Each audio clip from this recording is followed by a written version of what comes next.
By the middle of the 1980s, the banks were rising up and becoming ever more powerful in America. What had started 10 years before in New York, the idea that the financial system could run society, was spreading.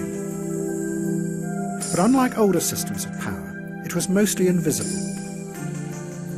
A writer called William Gibson tried to dramatize what was happening in a powerful, imaginative way in a series of novels. Gibson had noticed how the banks and the new corporations were beginning to link themselves together through computer systems. What they were creating was a series of giant networks of information that were invisible to ordinary people and to politicians. But those networks gave the corporations extraordinary new powers of control.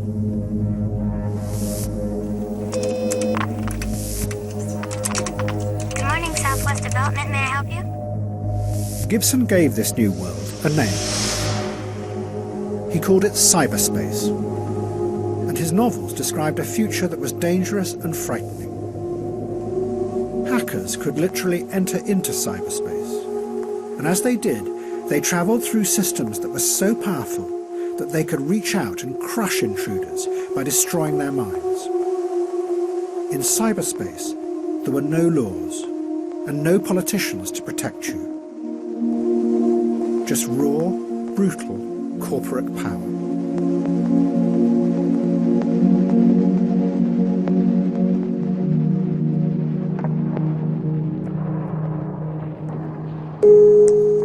But then, a strange thing happened.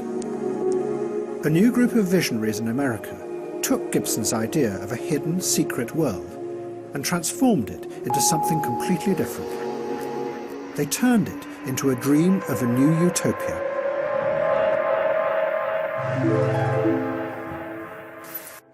They were the technological utopians who were rising up on the west coast of America.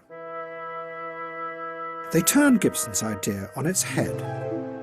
Instead of cyberspace being a frightening place dominated by powerful corporations, they reinvented it as the very opposite. A new, safe world where radical dreams could come true.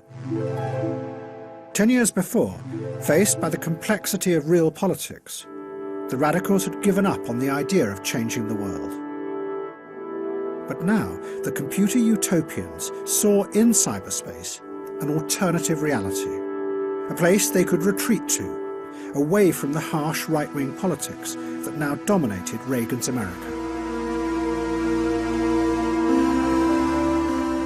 The roots of this vision lay back in the counterculture of the 1960s, and above all with LSD.